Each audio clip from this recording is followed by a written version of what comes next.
વરસાદી માહોલમાં દરેક વ્યક્તિને ચટપટું ખાવાની તો ઈચ્છા થાય જ. તો આ જ ડિમ્પલ્સ ડિશીસમાં જે સુરતી લીંબુ વડા શેર થશે તે એકવાર જરૂર ટ્રાય કરજો, તમને ખૂબ પસંદ આવશે. થોડી યુનિક રીતે તૈયાર કરીશું જેથી ઓઇલ ફ્રી તૈયાર થાય, સાથે ખૂબ સ્વાદિષ્ટ રીતે તૈયાર થાય અને હાઇજેનિકનું પણ ધ્યાન આપણે ઘરે રાખી શકીએ છીએ, તો ઓફકોર્સ હેલ્ધી રીતે પણ તૈયાર થાય. તો ચલો, ઘણી નાની મોટી ટિપ્સ સાથે આજની સુરતી લીંબુ વડા બનાવવાની રેસીપી શરૂ કરીએ. તો જેમના માટે સૌથી પહેલાં એક પેસ્ટ તૈયાર કરી લઈશું. તો 4-5 ઇંચ આદુનો ટુકડો અને 7 થી 8 નંગ મરચાંના ટુકડાની પેસ્ટ તૈયાર કરી લઈશું. અહીંયા મરચાં થોડા તીખા હોય તો ઓછા લેવા. આ રીતે અધકચરી પેસ્ટ તૈયાર થઈ ગયા બાદ હવે 8-10 લસણની કળી મિક્સ કરીશું. લસણ ના ખાતા હોય તો ઓપ્શનલ છે, સ્કીપ કરી શકો છો. અડધા લીંબુનો રસ, કારણ કે લીંબુ વડામાં ઓફકોર્સ લીંબુ થોડું વધારે રહેશે અને જો તમને ખાટો ટેસ્ટ પસંદ ના હોય તો અહીંયા તમે 1 ચમચી ખાંડ ઉમેરી શકો છો અને થોડા લીલા ધાણા. અહીંયા લીલા ધાણાનું પ્રમાણ વધારે હશે તો જ આ મસાલો લીલો તૈયાર થશે. હવે લેશું બટેટા, જે 250 ગ્રામ જેટલા છે, બાફેલા છે. તેને મેશરથી અથવા સ્પૂનથી આ રીતે મેશ કરી લેશું. ખાસ ધ્યાન રાખવાનું, બટેટા બિલકુલ ગરમ પણ ના હોવા જોઈએ અને પાણીવાળા પણ ના હોવા જોઈએ, નહીં તો આપણો જે મસાલો તૈયાર થશે તે થોડો મોઇશ્ચરવાળો એટલે કે સોકી તૈયાર થઈ જશે. જે મસાલો થોડો ડ્રાય હોવો જરૂરી છે સ્પેશિયલ લીંબુ વડા તૈયાર કરતી વખતે, એ ખાસ ટિપ્સ ધ્યાનમાં રાખવાની. આ રીતે મેશ થઈ ગયા છે બટેટા, તો તૈયાર કરેલ જે ગ્રીન મસાલો છે, લીલો મસાલો છે, તે ઉમેરવાનો. લીલો મસાલો તૈયાર કરવામાં ખાસ ધાણાનો ઉપયોગ થોડો વધારે કરવો પડશે, નહીં તો આટલો લીલો કલર નહીં આવે. હવે આ લીંબુ વડા છે તો ઓફકોર્સ લીંબુનો ઉપયોગ વધારે થશે, તો ફરીથી અડધું લીંબુ નીચોવી દઉં છું. તમને ખાટું વધારે લાગતું હોય તો 1 ચમચી ખાંડ મિક્સ કરી શકાય અથવા તો લીંબુ થોડું ઓછું ઉપયોગમાં લઈ શકાય. અડધી ચમચી નમક, 1/4 ટીસ્પૂન જેટલી હિંગ, 1 ચમચી ધાણા જીરું પાવડર અને 1 ચમચી સફેદ તલ. આ રીતે બધું જ મિક્સ કરી મસાલો તૈયાર કરી લેશું.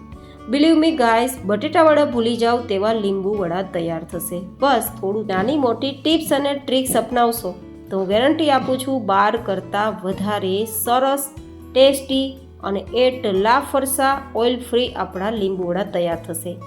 જો આ રીતે મસાલો તૈયાર થઈ જાય પછી જે રીતે આપણે બટેટા વડાના બોલ તૈયાર કરીએ છીએ તે જ રીતે ગોળી કે બોલ તૈયાર કરવાનો.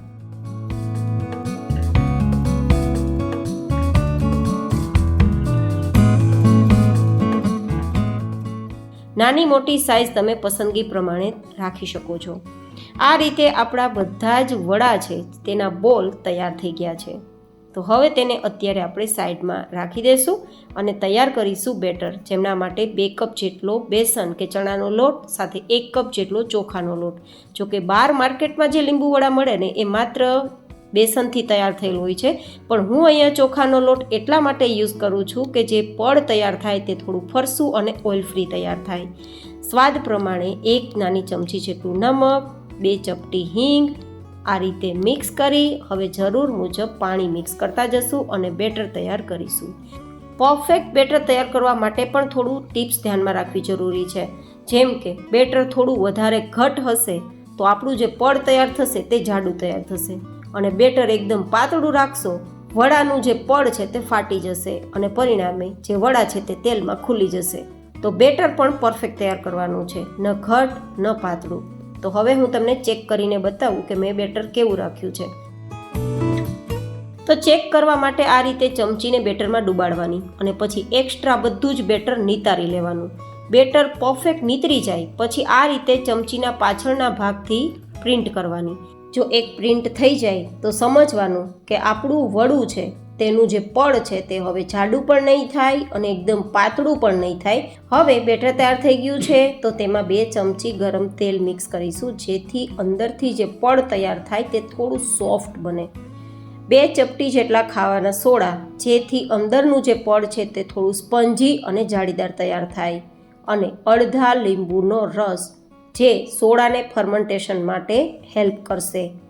આ રીતે બધું જ મિક્સ કરી દેવાનું છે અને બેટરને 2 મિનિટ માટે સાઈડમાં રાખી દેવાનું છે, જેથી ચોખાનો લોટ હોવાથી બેટર સેટ થઈ જાય.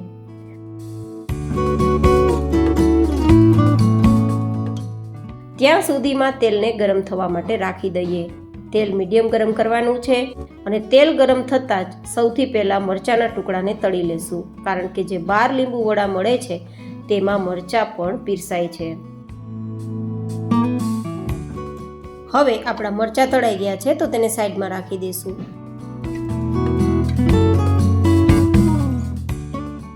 હવે જોઈએ કે વડાને કઈ રીતે કોટ કરવાના છે.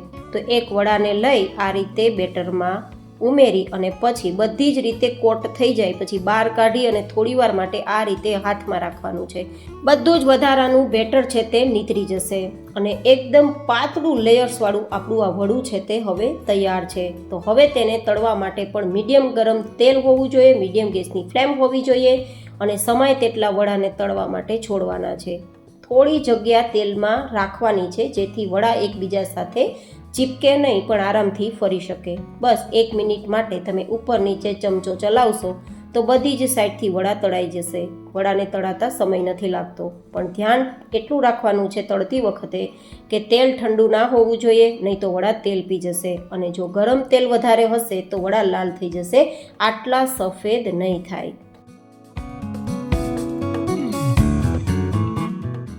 તો તમે જોઈ શકો છો વડા બહાર કાઢતા જ એકદમ ઓઇલ ફ્રી છે. આપણા પડ ઉપર બિલકુલ ઓઇલ નથી અને પડ આપણું જાડું પણ નથી અને ફાટ્યું પણ નથી, એકદમ ફરસું છે. અંદરથી ખોલીને બતાવું તો મસાલો ભરપૂર છે, પડ પાતળું છે અને એકદમ અંદરથી પડ જાળીદાર પણ છે. હવે આ લીંબુ વડા કઈ રીતે પીરસાય છે જે બહાર મળે છે તે, તો આ રીતે ખોલીને થોડો લીંબુનો રસ અંદર મિક્સ કરવાનો. ઉપરથી ઈચ્છા હોય તો થોડા ડુંગળીના નાના સમારેલા ટુકડા અને તળેલા મરચાંના ટુકડા, મેં થોડો ટુકડો મોટો રાખ્યો છે, તમે નાના ટુકડા પણ રાખી શકો છો. એન્ડ ધેન આ રીતે પેક કરી અને પછી તમે તેને સર્વ કરી શકો છો મનપસંદ ચટણી કે સોસ સાથે. તો આજની આ રેસીપી કેવી લાગી એ કોમેન્ટમાં મને જરૂર બતાવજો. ફરી મળીશું એક નવી જ હેલ્ધી રેસીપી સાથે. ત્યાં સુધી stay healthy and stay happy.